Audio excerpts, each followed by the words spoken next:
ये है पार्ट 7। बिना किसी देरी के शुरू करते हैं। योनहो ने जो गो गेम में चाल चली होती है, उसे देख हुआन उससे बहुत इंप्रेस हुए होते हैं और उसकी चालों को देखकर उन्हें उसके बिहेवियर का अंदाजा हो रहा होता है। वो मन में उसकी चाल देखकर कहते हैं, कमाल है, ऐसी उथल पुथल भरी स्पिरिट जैसे मचलती हुई खतरनाक लहरें हों। जब लड़ाई करने का समय भी नहीं होता, तब भी वो ऐसे जोश से हमला करता है जैसे लड़ाई का दीवाना हो। अगर जरा सा भी फायदा नजर आ जाए तो वो भूखे भूत की तरह झपटता है और जहर की तरह काटता है। वो सच में एक बैटल डीमन है।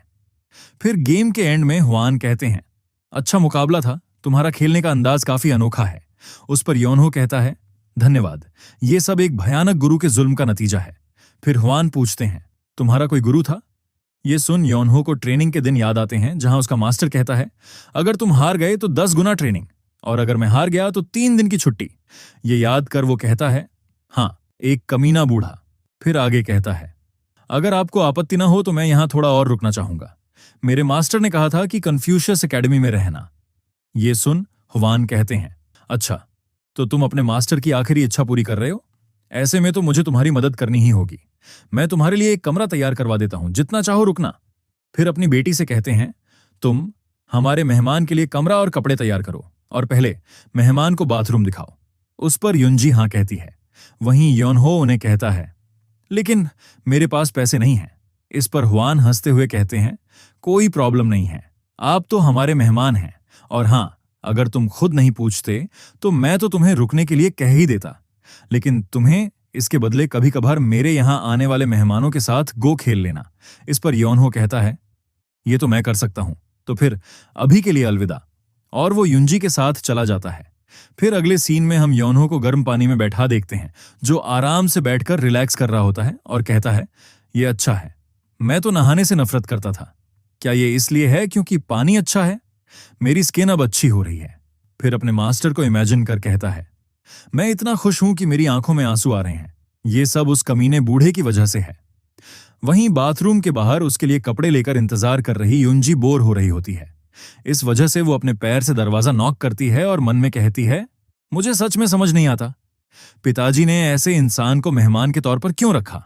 तभी दरवाजा खोलकर योनहो अचानक बाहर आ जाता है, जिससे युंजी डर जाती है और चिल्लाती है, क्योंकि योनहो के बॉडी पर एक भी कपड़ा नहीं होता, वो वैसे ही बाहर आ गया होता है।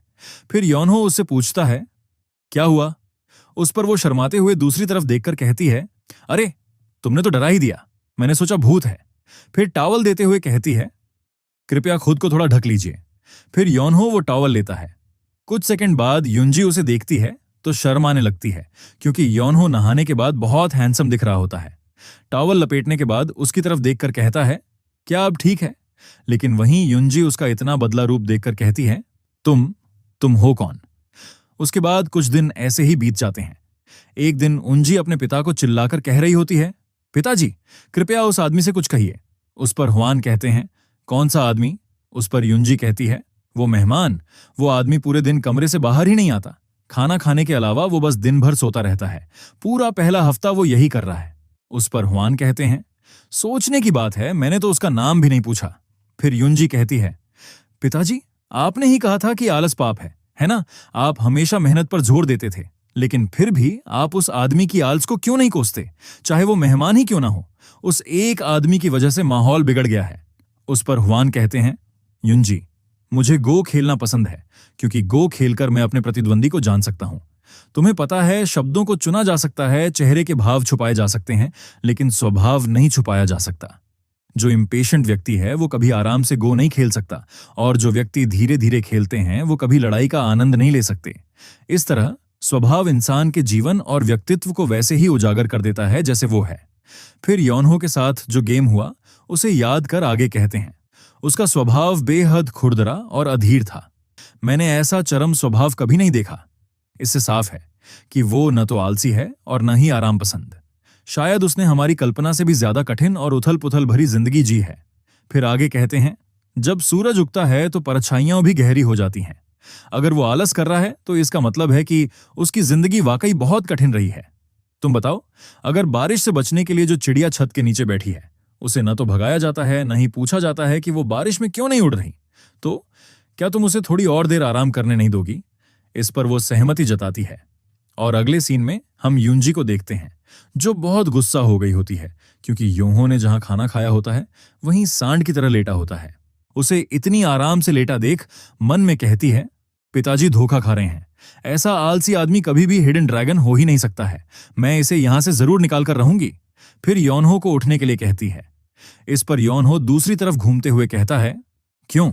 इस पर यूनजी उसकी चादर खींच के कहती है, मैंने कहा उठो, सूरज सिर पर आ गया है। फिर योनहो उठ जाता है और कहता है, सच में? तो मुझे सूरज ढलने पर बता देना। ये सुन उंजी उसे डांटते हुए कहती है, तुम हो कौन आखिर? तुम 7 दिन और 7 रात यहां पड़े रहकर आलस कर रहे हो, जबकि बाकी सब पढ़ाई कर रहे हैं। उस पर योनहो कान खुजाते हुए कहता है, जो पढ़ना चाहते हैं वो पढ़ते हैं और मैं सोना चाहता हूं तो सोता हूं। इसमें दिक्कत क्या है? इस पर वो कहती है, शट अप, ये वजह न भी हो तो भी मैं तुम्हें 7 दिन और 7 रात बिस्तर पर पड़े पड़े बिना नहाए नहीं देख सकती। तुम्हें पता भी है कि ये बिस्तर कौन धोता है। तुम्हें यहां रहकर अपना योगदान देना होगा। तुम्हें पता नहीं, लेकिन हमारी हालत भी ठीक नहीं है। अगर तुम पढ़ रहे होते तो बात और थी, लेकिन हम किसी को सिर्फ खाने और मौज करने के लिए चावल नहीं खिला सकते। इस पर योनहो कहता है, लेकिन तुम्हारे फादर ने तो कहा था। उसकी बात बीच से काटते हुए यूनजी कहती है, पैसे का हिसाब मैं रखती हूं, और योनहो को घूरने लगती है। इस पर योनहो कहता है, तो फिर मुझे क्या करना होगा? फिर उसे कपड़े धोने की जगह पर लेकर जाती है और कहती है, बस ये कपड़े धो दो। और हम देखते हैं उनके आसपास बहुत सारे गंदे कपड़े पड़े हैं। फिर उन कपड़ों को देखकर योनहो कहता है, ये सब? उस पर यूनजी हंसते हुए कहती है, इतना भी तो नहीं है ना? फिर योनहो कहता है, क्या ये मेरे खाने का टिकट है? उस पर यूनजी हाँ कहती है। फिर योनहो कहता है, तुम इतना काम दे रही हो जैसे तुम मुझे खाने में सोना दे रही हो। फिर वहां से जाते हुए यूनजी उसे देखकर कहती है, तो फिर मैं ये तुम्हें सौंपती हूं, इन्हें अच्छे से धोना। अगर साफ नहीं हुए तो मैं तुम्हें फिर से धुलवाऊंगी। और मन में कहती है, बस इंतजार करो, जब तक इसे सब न मिल जाए ये आज खत्म नहीं कर पाएगा। फिर वो वहां 1 घंटे बाद आती है और देखकर हैरान हो जाती है, क्योंकि सारे कपड़े बहुत अच्छे से धोकर सुखाने के लिए रखे होते हैं। ये देख वो कहती है, इसने ये सब कैसे कर लिया? क्या ये सच में इतने सुंदर कपड़े थे? आखिर किया कैसे इसने? फिर देखती है कि योनहो वो काम करने के बाद आराम से सो रहा होता है। ये देखकर वो गुस्से से मन में कहती है, नहीं, मैं इसे ऐसे ही नहीं छोड़ सकती, बस रुको। फिर वहां से वो उसे लकड़ियों के गोदाम में लाती है। इस पर योनहो उन लकड़ियों को देखकर कहता है, क्या मुझे ये सारे छोटे टुकड़ों में काटने हैं? इस पर यूनजी वहां से जाते हुए कहती है, तुम्हें 1 हफ्ता देती हूं, कर पाओगे ना? और मन में हंसकर कहती है, 1 हफ्ता?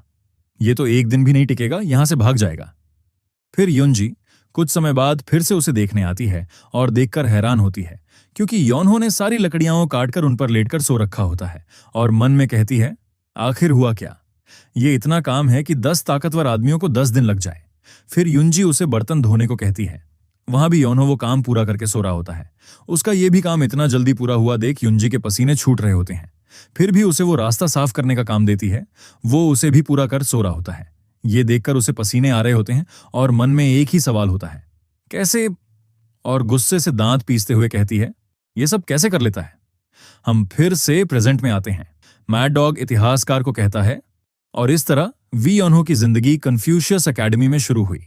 लेकिन वी योनहो को घर में रखना 3 वंडर्स ग्रैंड एकेडमिक की गलती थी। उसे उस आदमी को घर में नहीं लाना चाहिए था। इस पर इतिहासकार कहता है, क्यों? फिर मैड डॉग बताता है, एक बात तय है, वो आदमी मुसीबत लाता है। चाहे उसका इरादा ना हो, जहां भी वो जाता है हादसे हो ही जाते हैं। कन्फ्यूशियस एकेडमी में भी यही हुआ। जब से वी योनहो आया है, एकेडमी का शांत और सुकून भरा माहौल अचानक होने वाली परेशानियों से भर गया है। इस पर इतिहासकार कहता है, आखिर हुआ क्या था? फिर मड डॉग कहता है, ये सब शुरू हुआ एक गो के खेल से। और हम फिर से योनहो को देखते हैं, जो गो का गेम खेलते हुए परेशान होता है और मन में कहता है, मैं यहां कैसे आ गया? मुझे लगा बस आने वाले लोगों के साथ गो खेलना होगा, लेकिन लोगों को सीधे चिट्ठी भेज के बुलाना तो धोखा है। और हम एकेडमी के बाहर बहुत सारे लोग देखते हैं। एक आया हुआ आदमी कहता है, लगता है सबको एक चिट्ठी आई थी। तभी दूसरा चिट्ठी पढ़ते हुए कहता है, वंडर्स ग्रैंड एकेडमिक, अगर चिट्ठी भेजे तो खिलाड़ी का अंदाज कितना अनोखा होगा। उस पर तीसरा कहता है, यह सोचकर मैं भी तुरंत आ गया। और ये सारे लोग योनहो के साथ गो का गेम खेलने आए होते हैं और उन सबको चिट्ठी हुआन लिख के भेज रहे होते हैं। वो लिखते हैं, जो पत्थर एक जगह पड़ा रहता है वो सड़ जाता है और बिछा बोर्ड सिर्फ अपने मालिक का इंतजार करता है। जब समय आए तो गो का खेल खेलने के लिए पधारें, क्योंकि गो गेम का सेंट आ गया है। वहीं हनलिम ग्रैंड मैनर में योनहो गो गेम फुल स्पीड में खेल रहा होता है और एक लड़के को हरा देता है। फिर योनहो कहता है, अगला आ जाओ।